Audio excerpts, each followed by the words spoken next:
Auto insurance can all seem the same until it comes time to use it. So don't get stuck paying more for less coverage. Switch to USAA Auto Insurance and you could start saving money in no time. Get a quote today. Restrictions apply.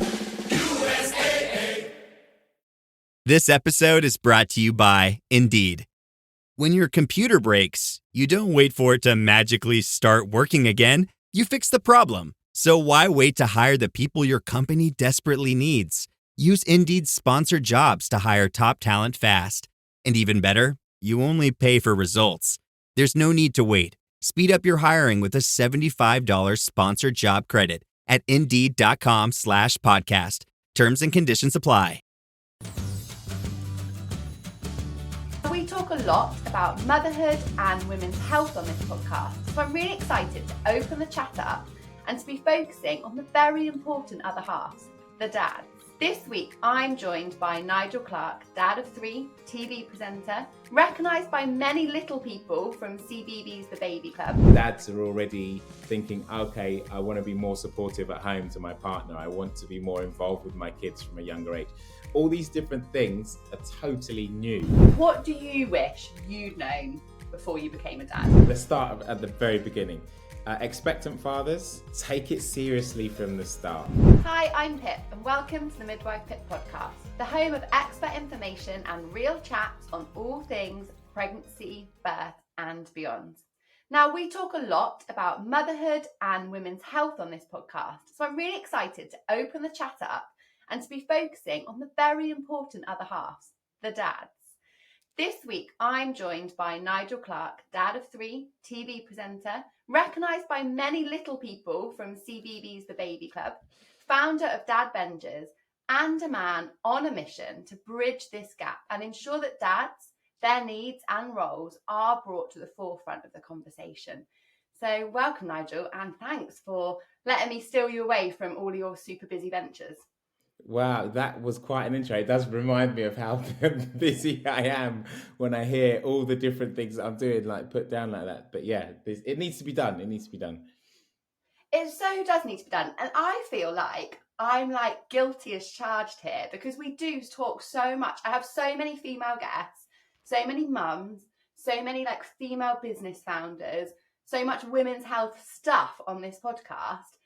And I'm like, yeah, dads need to know this stuff too. Dads need support. Dads need educating. Dads need nurturing. Dads need like an outlet as well. So thanks for coming to help me fill that void because I'm totally guilty in that I need to do more of it. Oh, no, thank you for having me. First thing I wanted to ask you is, what does being a dad mean to you? Being a dad, it is the most important job of your life, isn't it? It's the one that matters. It's the one that shapes not only you, it shapes the world around you, it shapes the future, it shapes what we leave behind. It's everything, isn't it? I love that. It's massive.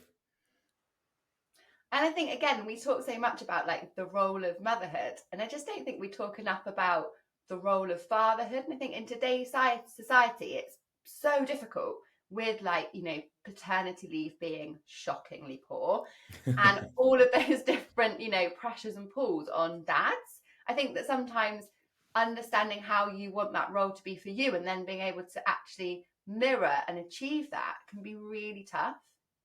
It's a minefield, and because the landscape's changing so much and has changed so much and is going to continue to change so much, it's something that we constantly have to navigate and constantly have to think about. You having me here on this podcast, you're already thinking about how we're supporting the dads. Dads are already thinking, okay, I want to be more supportive at home to my partner. I want to be more involved with my kids from a younger age. All these different things are totally new for both partners, for both males and females. So navigating it and finding new ways and finding what's going to be the best for us and our children is a constant battle. I'm here for it though, because let's be honest, completely selfishly as a mum, if my partner, my boy's dad, who is super hands-on, but the more involved he is, the easier it is for me. Oh, totally. For it. But the thing is, what people don't realise is when when you have the opportunity, because not everyone has the opportunity to have both parents involved, it makes it easier for everyone. It makes it easier for the children. It makes it easier for mum. It makes it easier for dad. It makes it easier when grandparents are involved. Do you know what I mean? The more people that are involved, the easier it gets. And people don't realize that. That's one of the things. I think people think it's just a strain on the person who's doing the work, let's say. But the benefits for the other people involved are huge. They're massive. Absolutely. When little Finley wakes up in the night, if he's unwell and he asks for daddy, there's like a little light inside me that's like, yes, I haven't got to get out of bed. Yeah, totally. And right now, with my youngest Cassius, I'm flavour of the month. I'm like it's daddy all the time. If he falls over and cries, I'll be upstairs working or something. He's like, no, I want daddy. Where's daddy? I'm going to bed. All right, cool. See you lot later. Where's daddy? Daddy's taking me to bed. Like, it's flavour of the month right now, and that'll change because it goes through peaks and troughs and Always, whatnot. yeah. But for me, it's lovely. I love it. It's nice, isn't it? It's so nice. But like you say, like you wake up the next day and it's like, no, daddy's in the bad books. Like, the thing is, though, saying that, it's only that because of how involved I am. I speak to other dads and they can feel totally the other way. Like, it's always mummy and they feel left out and they don't have that. And I think the only reason I do have it is because I've thrown myself in with Cassius from day dot. And I think supporting men to be able to do that is what creates something like this, because it's so easy to be in a situation. Let's say, I'm going to just throw out examples that I have of a mum who sees a dad struggling with something with their little one and says, oh, don't worry, come here, give me that and I'll take over, let me do it. It's not about that. It's not about that. It's about leave him, let him learn, let him struggle. As a mum, you have to learn things and nobody jumps in to help you. And there might be a midwife or a health visitor, from time to time if you need it.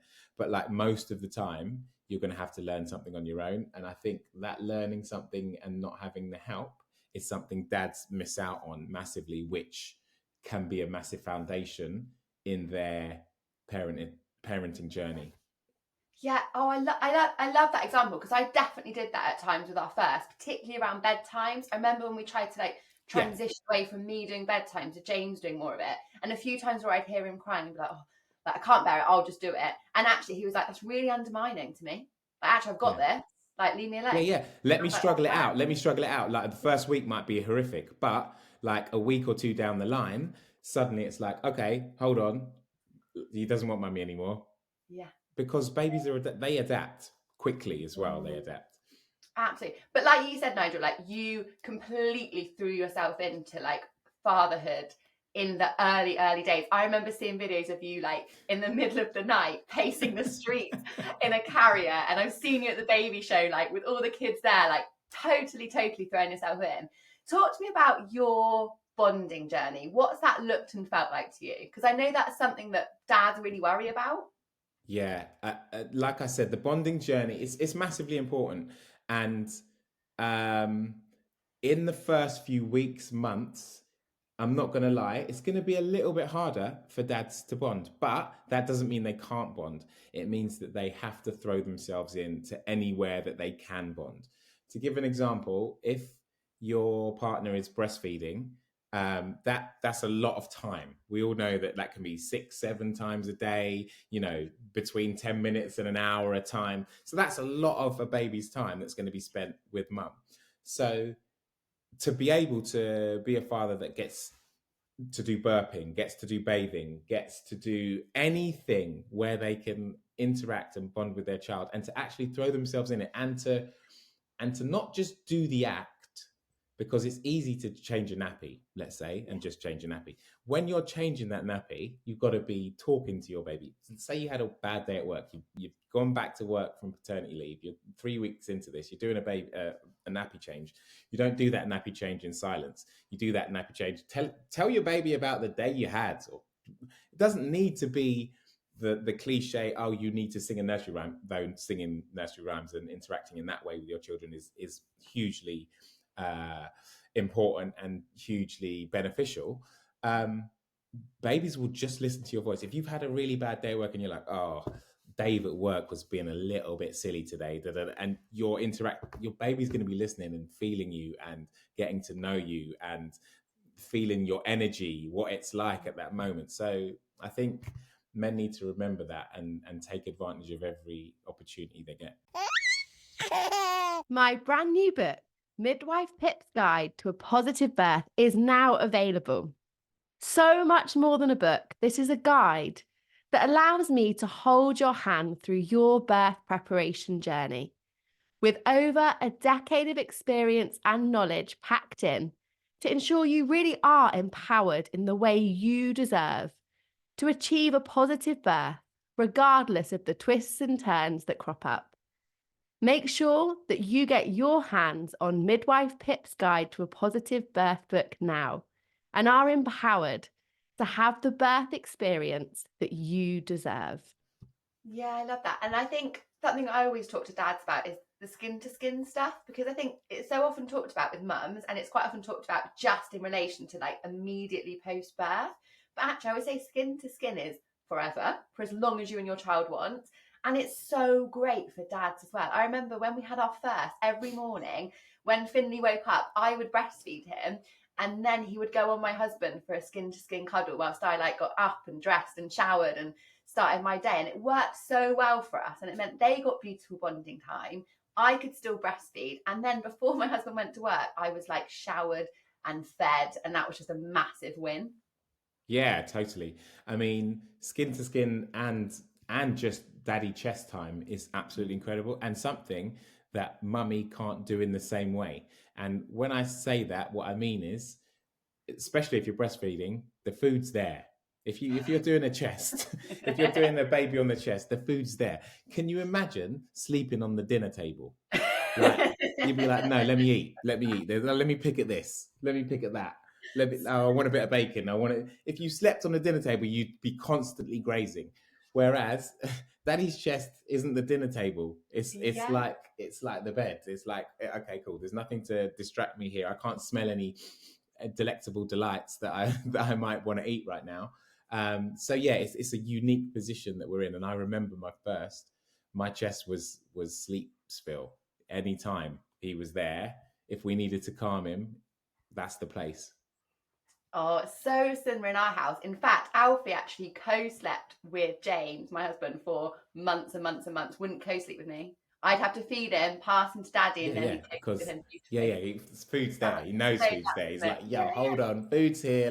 Where's the food at? What's going on? It's so fun. And even now, Finley, who's 3, when he's tired or he's unwell, he'll go, Daddy, can you scratch my back? And that's just his cue to have a nap on him, because he doesn't want to admit the fact he's tired. But he's like, scratch my back, and then he'll just fall asleep. So they find their little funny little rhythms, don't they? Yeah, it's amazing. Cassius has got his ones. But he'll just come straight out with it. He'll be like, Daddy, I'm tired. Can we go to bed? Like an hour before bedtime. It's like, no, you're not going to bed now, because I'm waking up at 3 o'clock in the morning. I know you're tired. Let's get dancing. We're going to push through this. We're going to push through this next hour. We'll get there. Yeah, so it's cool. It's fun. I love it. So, I mean, I guess looking from the outside in, I feel like it looks like you always totally smash parenthood, Nigel, and the juggle, which I know is probably really tough. Talked about some of the biggest challenges. I mean, okay, getting out of the house is a challenge.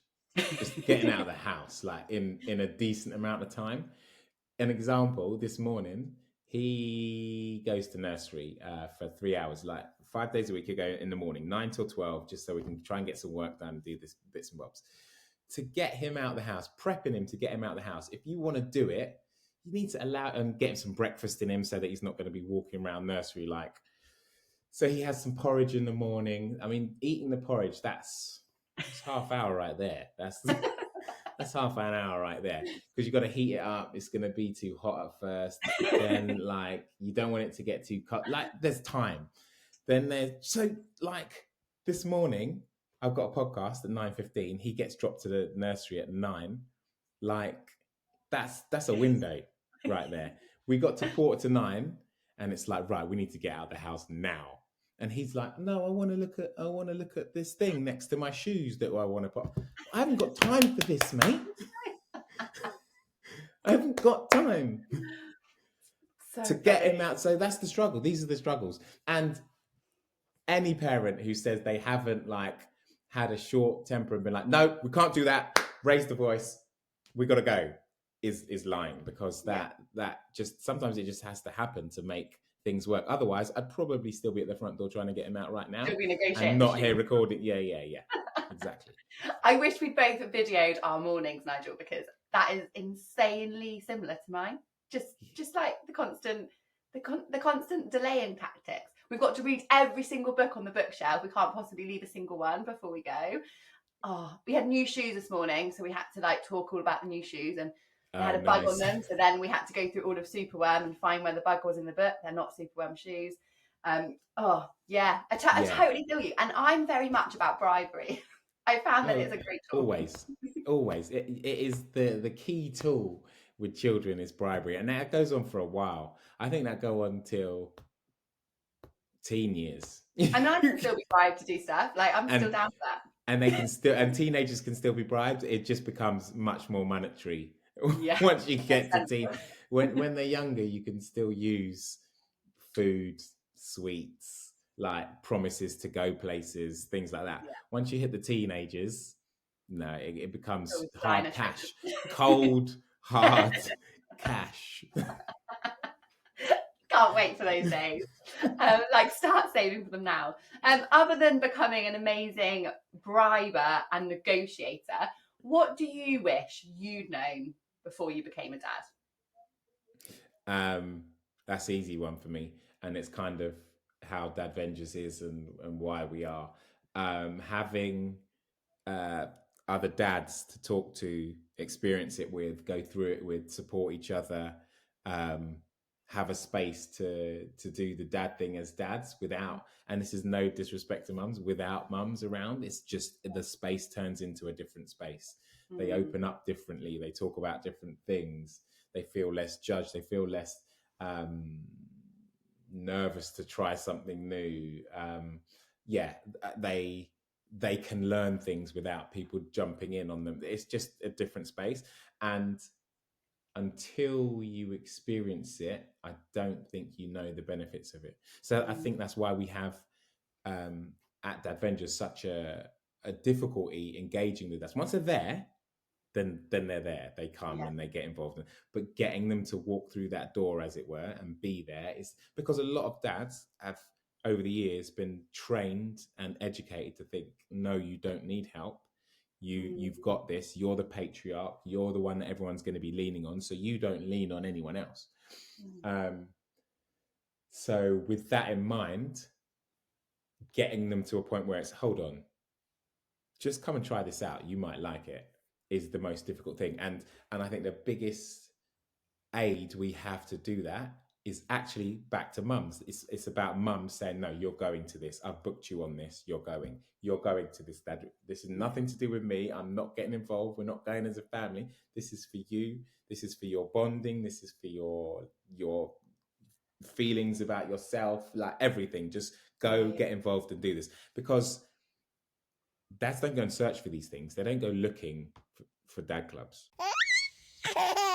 We're just hitting pause for a moment whilst I share something new and exciting with you. Have you ever wondered what's normal and what's not when it comes to your baby's poo? The colour, texture and frequency of your baby's poo can provide valuable insight into their health and development.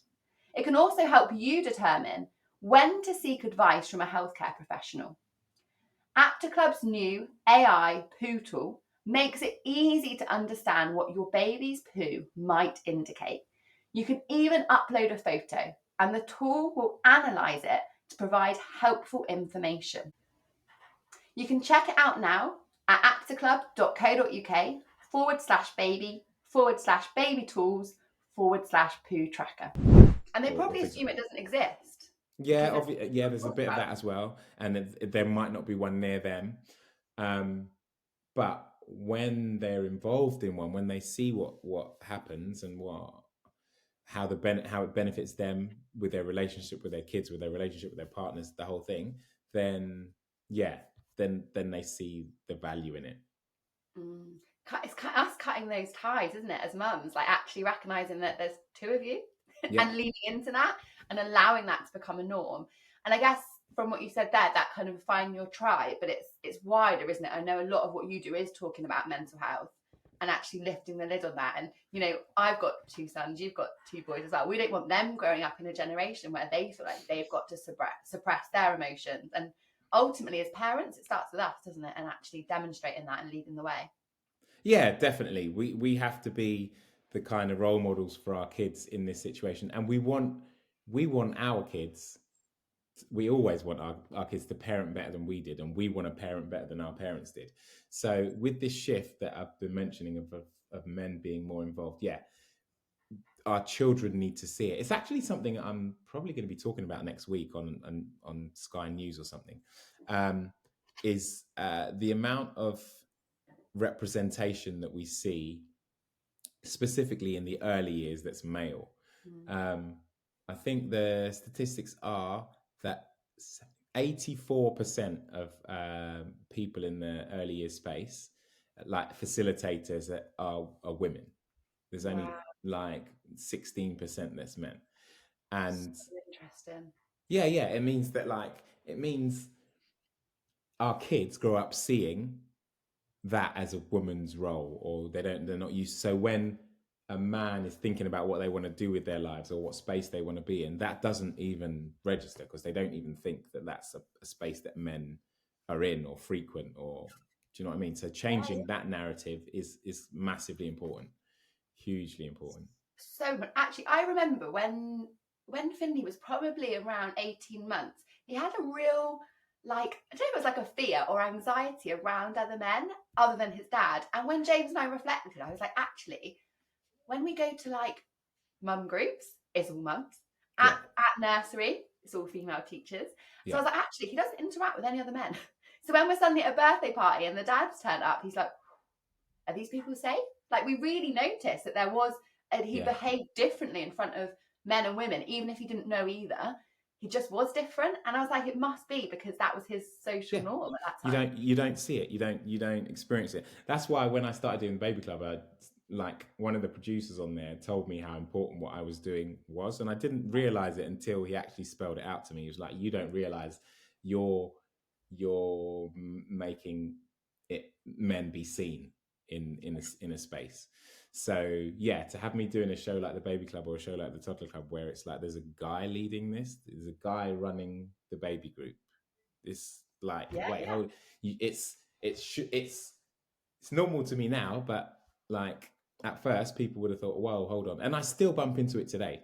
I did this, like no names, but I did there was 1 month, it was about a year or 2 years ago. There were a couple of podcasts starting, and they were starting for young kids. It's like a sleepy kind of like relaxy podcast for kids, 15 minutes, we do a story, that kind of stuff. And I did a test for 2 companies, and they both loved it. One of the companies went and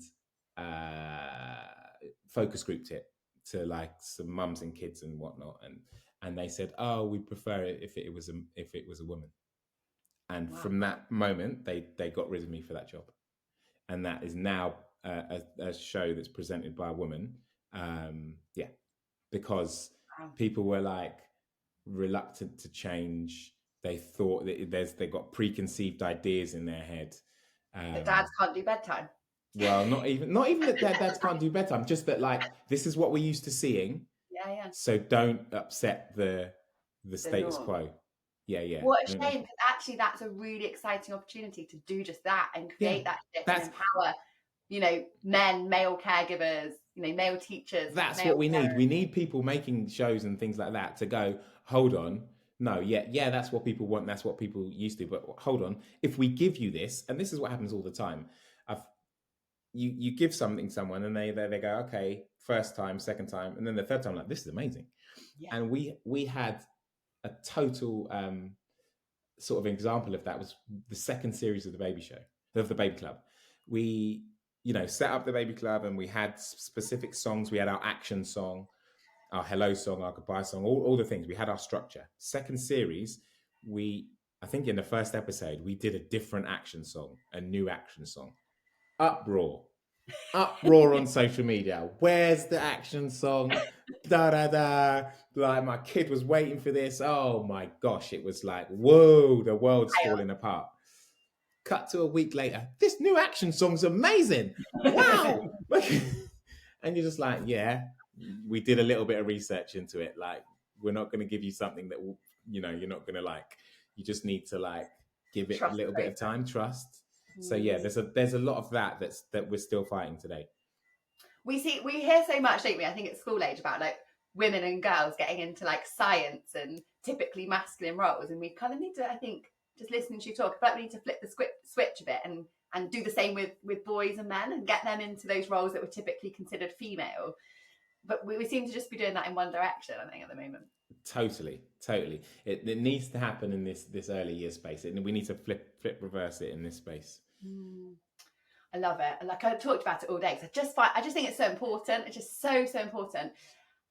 Nigel, what advice would you give if you're you will be talking when this goes live to a new dad or an expectant dad or a mum who's listening that needs to pass this information on? What advice would you want to give? I've got a few bits. Yeah, I got three. Okay, firstly, let's start at the very beginning. Expectant fathers, take it seriously from the start. Like, you've seen me at baby shows, okay? So you know that I'm there talking to dads. And you'll have seen this as well. So there's dads who get dragged to a baby show. Just to carry the bags. Well, yeah, they think they're just there to carry the bags. And they're walking around the baby show and they think that none of it's for them. And they just kind of think, yeah, I'm here to appease, blah, blah, blah. You're not there to appease. We got 9 months. I think nature gave us this 9-month preparation time for a reason. Okay. And sometimes men throw themselves in at the last minute. Lastminute.com. They do like get involved from early. And I would say, like, there's not many out there. Dadvengers do one. An expectant father's course is gold. It's like an antenatal class, but an antenatal class, rightly so, is 80% geared towards a female and what they're going to go through and supporting them and all of that. An expectant father's course, like the one we do, is 100% geared towards a man and what he's going to have to go through, what he's going to have to deal with, the best way to do things, the way to support, the way to get through the practicalities of parenting and find out ways to bond, like we were talking about. So yeah, one of those, really, really beneficial. Secondly, talk to your partner. Massive one. Communicate from day dot, again, from early.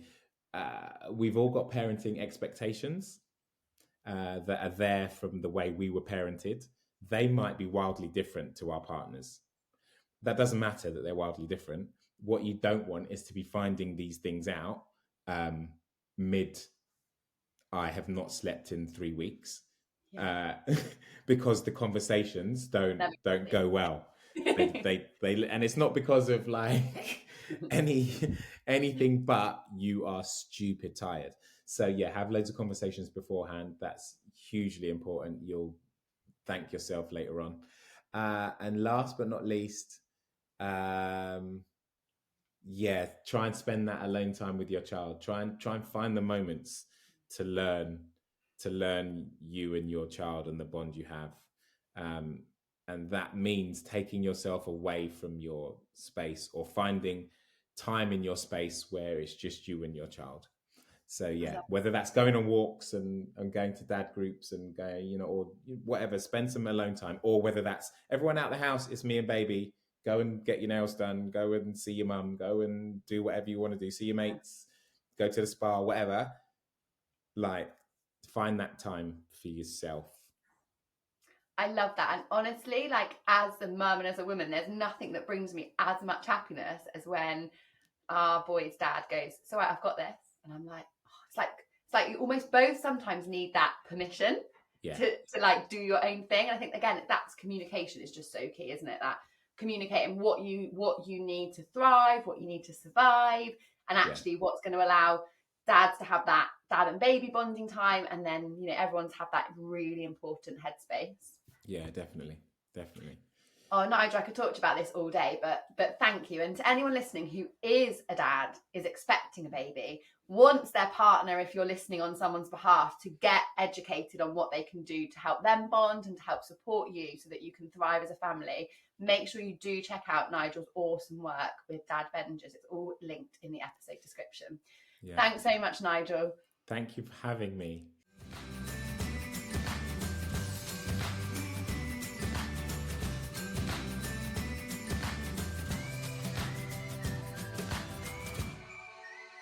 If you have listened to this birth story, enjoyed it, and feel that you are ready to really embrace and dedicate yourself to having the most informed, supported, and empowered journey, and want to see if we may be able to support you in YPJ, your pregnancy and postnatal journey, please drop me a Instagram DM at midwife_pip, or get in touch on my email, pip@midwifepip.com, and let's chat through things and see if we might be a good match for each other. I hope you've enjoyed listening, and wishing you all the best on your journey through pregnancy, birth, and beyond.